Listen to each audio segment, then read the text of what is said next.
नमस्कार दोस्तों, आज हम समझेंगे भारत के राष्ट्रपति की अध्यादेश शक्तियां, ordinance making power of president of India. Bharat के राष्ट्रपति की अध्यादेश शक्तियों का जिक्र है अनुच्छेद 123 में। याद करना बिल्कुल आसान है, आर्टिकल 123 अनुच्छेद 123 भारत के राष्ट्रपति की अध्यादेश शक्तियां, ordinance making power of president of India. इसे पिछली वाली क्लास में मैंने आपको पढ़ाया था राष्ट्रपति की वीटो शक्तियां, और आज हम चर्चा करेंगे राष्ट्रपति की अध्यादेश की शक्तियों के बारे में। अध्यादेश शब्द का मतलब क्या होता है, ऑर्डिनेंस का मतलब क्या होता है? किसी सरकार का या किसी विशिष्ट अधिकारी का आदेश। सरकार या किसी विशिष्ट अधिकारी का आदेश मतलब order of any government or a special authority.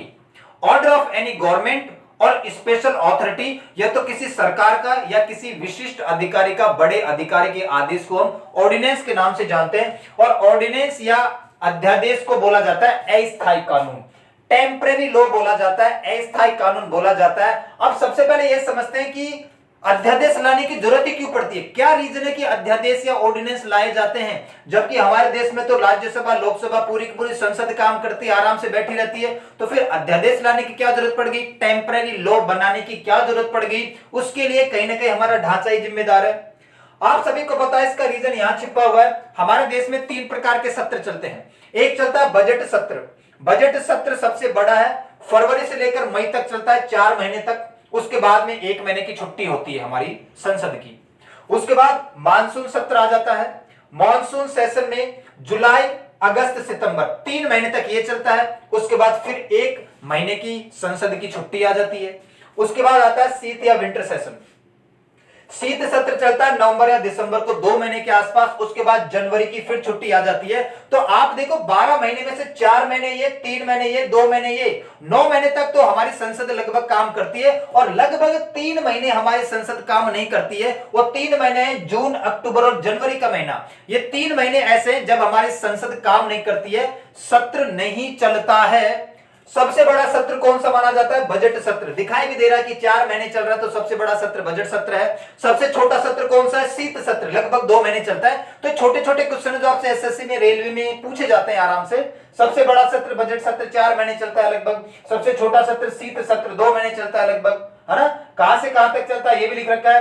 तो हमारी संसद का सत्र 3 महीने तक छुट्टी पे रहता है, जून, अक्टूबर और जनवरी में नहीं चलता है। तो मुझे एक बात बताओ, जब हमारी संसद काम ही नहीं कर रही है, जब हमारी पार्लियामेंट वर्क ही नहीं कर रही है, सत्र चल ही नहीं रहा है, तो नियम कानून बनाए कैसे भाई?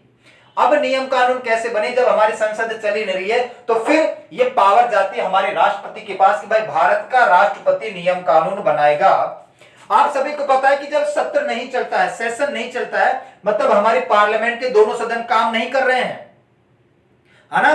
तो ये जो मंत्री होते हैं ना, ये मंत्री अपने अपने कार्यालय में बैठ के काम करते हैं, ये ध्यान रखना है। सत्र भले ही नहीं चल रहा है, लेकिन सारे के सारे मंत्री अपने अपने कार्यालय में, ऑफिस में बैठकर काम करते हैं। पीछे थे तो उस बिल का सारा ढांचा मंत्री ही बना के देते हैं। काम कौन करेगा? राष्ट्रपति करेगा। तो इस टाइम पीरियड में जब भारत का राष्ट्रपति अध्यादेश जारी करता है, इस समय राष्ट्रपति की संसद की शक्तियां बढ़ जाती है। क्यों? क्योंकि अब वो राज्यसभा और लोकसभा का भी काम करने वाला है। ये लोग छुट्टी पे हैं, तो अगर वो खुद का काम तो करेगा ही, राज्यसभा लोकसभा की तरफ से भी वो काम करेगा। तो इस टाइम पीरियड में जब भारत का राष्ट्रपति अध्यादेश जारी करता है, तो राष्ट्रपति की संसद की शक्तियों का विस्तार हो जाता है। और अध्यादेश भारत के राष्ट्रपति की संसद की शक्तियों के अनुरूप ही होता है। अब 2 रीजन और समझो। अध्यादेश तब लाया जाता है जब एक सदन या दोनों सदन काम नहीं कर रहे हैं। रीजन मैंने बताया है, रीजन यह है कि ये लोग 3 महीने की छुट्टी पर रहते हैं, सत्र नहीं चलता है। या तो एक सदन काम ना करे या दोनों सदन काम ना कर रहे हो, है?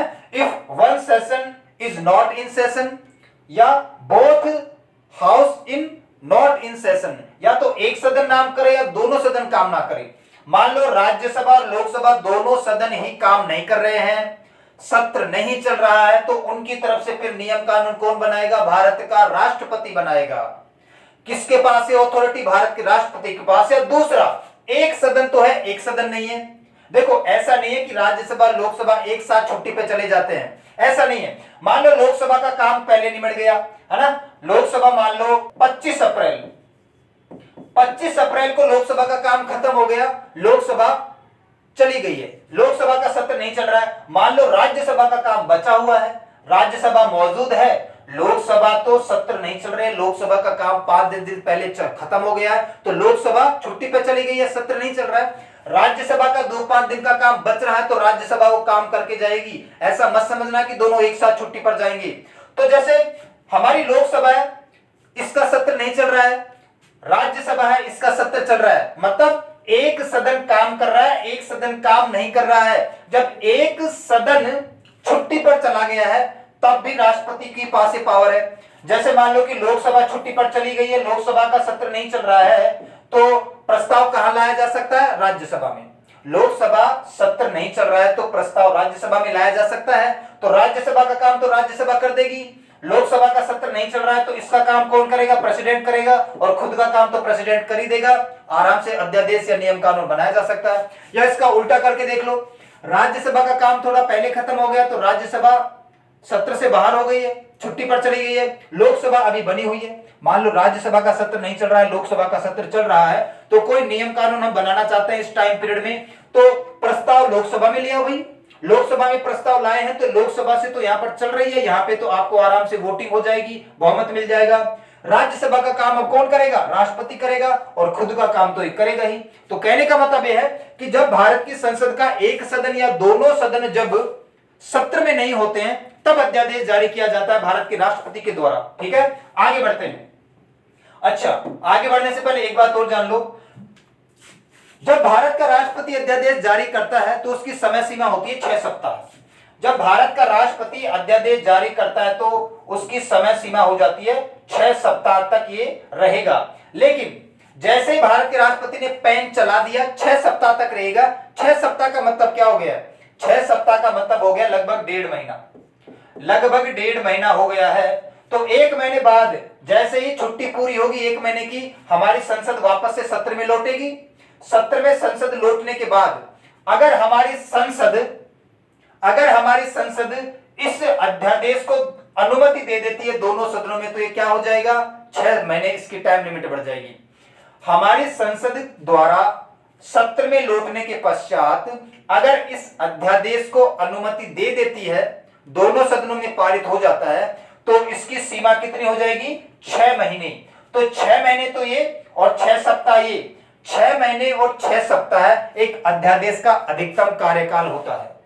6 महीने और 6 सप्ताह राष्ट्रपति के द्वारा पेन चलाने के बाद 6 सप्ताह तक ये रहेगा। 6 सप्ताह से ज्यादा बढ़ाने के लिए जैसे हमारे ये संसद के दोनों सदन सत्र में लौटेंगे। अच्छा, 6 सप्ताह क्यों रखा गया? आप सभी को पता है कि भाई 1 महीने की छुट्टी बिताने के बाद लगभग 1.5 महीने के आसपास तो ये आ ही जाएंगे, सत्र में लौट आएंगे, इसलिए लगभग 1.5 महीने का टाइम पीरियड रखा गया है। यहाँ पे ध्यान से देखना, है ना। तो जैसे हमारी संसद सत्र में लौटती है, वो इस अध्यादेश को अगर अनुमति दे देती है तो 6 महीने तक ये लागू हो जाएगा। तो 6 महीने ये और 6 सप्ताह ये, तो अध्यादेश की अधिकतम सीमा होती है 6 महीने 6 सप्ताह है। अगर हमारी संसद सत्र में लौटने के पश्चात चाहे, ध्यान से समझना, हमारी संसद सत्र में लौटने के बाद चाहे तो वो इसको 6 सप्ताह से पहले भी समाप्त कर सकती है। तो अध्यादेश को संसद द्वारा सत्र में लौटने के पश्चात 6 सप्ताह से पहले भी समाप्त किया जा सकता है, इसको 6 सप्ताह तक भी रखा जा सकता है, और इसका कार्यकाल 6 सप्ताह से ज्यादा भी बढ़ाया जा सकता है। और अधिकतम कार्यकाल कितना? 6 महीने और 6 सप्ताह है। हाँ, जैसे 6 महीने और 6 सप्ताह पूरा होगा, फिर से अगर हमारी संसद चाहती है तो 6 महीने 6 महीने इसको कंटिन्यू बढ़ाकर आगे ले जाया जा सकता है, अनंत काल तक, कितने भी टाइम पीरियड तक इसको 6 महीने बढ़ाया जा सकता है। अब कुछ महत्वपूर्ण प्रश्न जो बच्चों के मन में आते रहते हैं।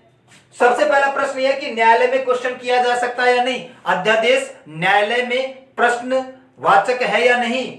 न्यायालय में चैलेंजेबल है या नहीं? बिल्कुल, अध्यादेश को न्यायालय में चैलेंज किया जा सकता है, क्वेश्चन किया जा सकता है, न्यायालय में ले जाया जा सकता है। दूसरा प्रश्न, क्या अध्यादेश अस्थायी कानून है, टेम्परेरी लॉ है, इसको परमानेंट किया जा सकता है या नहीं? बिल्कुल किया जा सकता है। अध्यादेश को स्थायी या परमानेंट नियम कानून में तब्दील किया जा सकता है, बदला जा सकता है। और एक और चीज समझना, मौलिक अधिकारों से संबंधित किसी प्रकार का अध्यादेश भारत का राष्ट्रपति जारी नहीं कर सकता है, क्योंकि मामला है मौलिक अधिकारों का, हमारे मूलभूत अधिकारों का, फंडामेंटल राइट्स का। इनके ऊपर संसद जब मौजूद होगी, दोनों सदन जब मौजूद होंगे, तभी सही तरीके से नियम कानून बनने चाहिए। तो मौलिक अधिकार से संबंधित, फंडामेंटल राइट से संबंधित किसी प्रकार का अध्यादेश जारी नहीं किया जा सकता है। दूसरा, संविधान संशोधन, संविधान संशोधन से संबंधित किसी प्रकार का अध्यादेश जारी नहीं किया जा सकता है। संविधान संशोधन बिल हमें लाना है, भारत के संविधान की किताब में कोई चेंज करना है, परिवर्तन करना है, तो संविधान संशोधन से संबंधित भी किसी प्रकार का अध्यादेश भारत का राष्ट्रपति जारी नहीं कर सकता। तो ये दोनों बातें सही है, लेकिन ये दोनों बातें गलत है। मौलिक अधिकारों से संबंधित और संविधान संशोधन विधेयक या संविधान संशोधन बिल से संबंधित किसी प्रकार का अध्यादेश भारत का राष्ट्रपति जारी नहीं कर सकता, क्योंकि बहुत ही सेंसिटिव मैटर है, बहुत ही संतोषजनक या बहुत ही नॉर्मल, ठीक है, बहुत ही बड़ा काम है। यहां पर राष्ट्रपति अध्यादेश जारी नहीं करेगा, वरना फिर लॉ एंड ऑर्डर खराब हो जाएगा। ऐसी बड़ी बातों के लिए भी आप अध्यादेश जारी करोगे। दूसरा, राज्यपाल के पास कौन सी पावर है? राज्यपाल, किसी भी राज्य का राज्यपाल, ठीक है, अध्यादेश जारी कर सकता है आर्टिकल 213 के माध्यम से। कुछ भी नहीं करना है, 1 2 3, 2 को उठा के पहले लिया और 213 हो गया। तो भारत का राष्ट्रपति अनुच्छेद 123 के माध्यम से क्या करता है? अध्यादेश जारी करता है, और राज्यपाल 213 के माध्यम से अध्यादेश जारी करता है। तो एक बार मैं फिर रिवाइज कर देता हूं कि जब भारत की संसद के 2 सदन या तो दोनों में से कोई एक या दोनों सदन जब सत्र में नहीं होते हैं, तब अध्यादेश जारी किया जाता है। ये पावर चली जाती है भारत के राष्ट्रपति के पास। जैसे भारत का राष्ट्रपति अध्यादेश जारी करेगा, इसकी टाइम पीरियड हो जाएगा 6 सप्ताह है, नॉर्मली 6 सप्ताह इसका टाइम पीरियड है। जैसे ही संसद के दोनों सदन सत्र में लौटेंगे, अगर ये इसको अनुमति दे देते हैं, इसको समर्थन दे देते हैं, दोनों सदनों में ये सामान्य बहुमत से पास हो जाता है, तो इसकी टाइम लिमिट बढ़ जाएगी 6 महीने। तो 6 सप्ताह तो ये, और 6 महीने अनुमति मिलने के बाद ये, तो 6 महीने 6 सप्ताह इसकी अधिकतम सीमा हो जाएगी। अगर भारत की संसद चाहे तो सत्र में लौटने के पश्चात 6 सप्ताह से पहले भी समाप्त कर सकती है, 6 सप्ताह तक इसको लगातार चला भी सकती है, और अनुमति देने के बाद 6 महीने या 6 सप्ताह तक इसको रख भी सकती है। और अगर चाहे भविष्य में तो बार बार इसको पारित करके 6 महीने 6 महीने 6 महीने बढ़ा सकती है। तो आज के लिए इतना ही करते हैं, मिलते हैं नेक्स्ट क्लास में, तब तक के लिए सभी को धन्यवाद।